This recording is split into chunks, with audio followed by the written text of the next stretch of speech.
Hello, and welcome to today's daily news report where I cover all the biggest stories affecting your life and money. You watch this channel each day because I keep you in the loop on what's really going on in Washington, D.C. with President Biden and the U.S. economy. Before I jump in, I just want to say thank you guys so much for giving these videos a like and sharing them on Facebook and with family and friends. I really appreciate that. The $740 billion climate bill, named the Inflation Reduction Bill, has now passed in the House of Representatives and will be signed by President Biden shortly.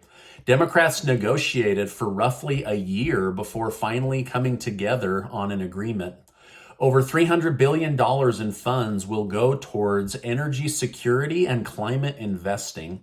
This bill largely focuses on tax credits as incentives for companies to make the switch to green energy. Now, September of last year, I told you that it looked like the stimulus package was actually a green energy bill wrapped in kindness, like other kind things to help the American people. And then over time, they've stripped almost all of the stuff for the people away. And now we just have the energy bill. And so I hate to say I was right, but after almost 11 months, it looks like I was right. Now, with the Inflation Reduction Bill being passed, I'm really looking forward to inflation reducing fast, as Democrat leaders have promised us now that this bill has passed. So if the bill works as the name promises, your bill should start coming down right away. The world will get a little bit more green and electric, and 87,000 new IRS agents with weapons and a job description of going into dangerous situations will be able to collect even more tax revenue from us for the federal government. Now, I find it ironic that the United States went to war for our freedom with England against King George because of heavy taxes, and now we just happily funded the IRS to extract even more taxes out of us. I mean, the irony is just delicious. We've come full circle on back to now being ruled by taxation. Now, new information was released that shows exactly why the FBI decided to raid Donald Trump for documents. Apparently, the FBI suspected that Donald Trump may have violated the Espionage Act and a few other laws related to the situation.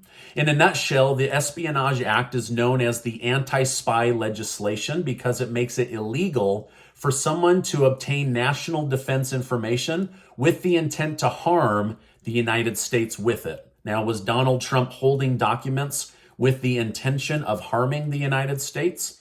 I guess courts will have to decide. But, for example, if Trump were to sell these highly classified documents to other nations, that would absolutely violate the Espionage Act. But just by having them, every single president that's living right now still holds documents from when they were president.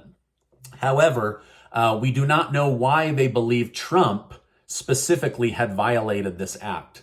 Some argue that because Trump is no longer president, then he should have access to these documents. After all, he is claiming that he declassified all of them, and some members of his cabinet have gone on TV saying, yes, he actually did declassify these before leaving the Oval Office. Trump himself argued that he's not the first president to keep documents like this and would have given them back to the Department of Justice if they had asked. Now, remember, back in June, his lawyers were talking with FBI and Department of Justice lawyers, but there was no asking of anything other than, could you put an extra lock on this area, which they had done. Now, what type of top secret classified information could be in these documents? We don't really have a detail of what they could be, but reportedly, 3 confidential items, 3 secret items, and 4 top secret items were recovered from Mar-a-Lago. In specific detail, the DOJ thought Trump may have committed the following crimes: concealment or removal of federal records, destruction or alteration of records in a federal investigation, and transmitting defense information. Again, all of this will have to be proven true in the court of law. Now, some have even speculated that Trump may have possessed top secret nuclear information. In light of this speculation, Trump himself said President Barack Hussein Obama kept 33 million pages of documents, much of them classified. How many pertain to nuclear? Word is lots. So this likely means Trump was in possession of something to do with nuclear if he is now coming out and saying even Obama had documents with nuclear information. Many far left professors and political pundits want to see the Department of Justice head Merrick Garland hold Trump accountable under the Espionage Act and send his butt to jail for 10 years. This would lock Trump up, would block him for running for president because he would be in jail, but would likely significantly further divide the country, which is already heavily divided based on political opinion. So, there's even people that have gone as far as saying, Trump should be removed from this world and taken out, things like that. So that's really, really far left stuff, though. On the other side, Representative Marjorie Taylor Greene of Georgia filed articles of impeachment late last night against DOJ head Merrick Garland for weaponizing the Justice Department against a former president and creating a two-tier justice standard where Democrats are held to a lighter standard than Republicans. But I got to be honest, it's likely these articles of impeachment would only be taken serious if Republicans are able to take back Congress. Otherwise, the Democrats are not going to take out one of their own, right? So again, just trying to show you the Democrat side and the Republican side of what's going on with this big story. The head of the United Nations, Antonio Guterres, has just called on all UN nations to levy heavy taxes on oil companies in order to force them into lowering their prices until we get out of this crisis. While I would like gas prices to come down, this move is almost exactly out of the best-selling book, Atlas Shrugged, where all businesses were forced to behave based on the government's commands until eventually those businesses went out of business and the government had no resources in order to help their own people. So, will the government actually force oil companies to lower their prices? I don't know. I want prices to come down. I want them to come down naturally. But the United Nations is calling for oil companies to be shut down, or at least their prices to be shut down. As midterm elections approach, the Biden administration has been fighting hard to make sure their voters feel heard. Many believe this is why legislation is passing right before the election, to be able to show supporters, hey, we were able to get most of the promises that we made done on your behalf.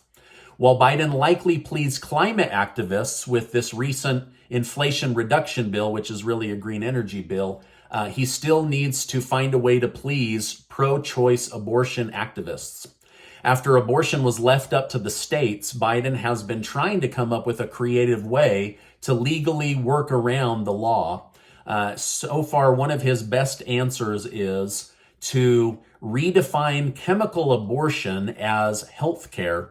If this plan works, this loophole would allow women to access pills despite their state laws. While the details are still a little murky, some argue that even if Biden is successful, it's being dishonest by labeling chemical abortion as health care. Critics of this plan say that killing an unborn baby shouldn't be labeled as health care, especially where it's known that these chemical pills can not only end a pregnancy, but it can have major health complications for the mother as well. So that's another big issue that they're trying to work on. The month of July finally showed inflation coming down. Now, President Biden said inflation is at 0, but we all know it really just came down by 0.6%. But within that, the largest area was the price of gas coming down between 50 cents to $1, depending on where you live. The problem is inflation went up in several other verticals, with food being the one hitting people the hardest. Grocery prices are at the highest level in 43 years.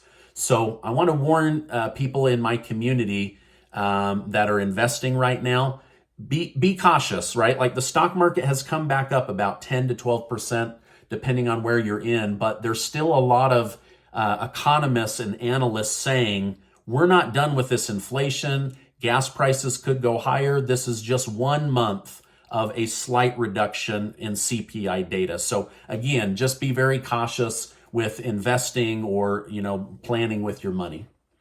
Now, this is really, really interesting. I wasn't able to get the audio, but Newsweek and a few other major outlets covered this. There was a hot mic audio release between Senators Bernie Sanders and Sherrod Brown, where Bernie was fighting on the Senate floor to get the child tax credit monthly check program reinstated through the Inflation Reduction Bill. In the audio, Brown chastises Sanders for trying to hold up a bill by helping kids and older Americans with eye care, hearing aids, and dental care. He basically says, come on, Bernie, don't hold this up. You know we want to do that, but our bill won't get passed. So basically, Brown said, hey, I would like to do this, but you run the risk of giving us this win right before the election by helping these families with kids and these seniors with healthcare issues.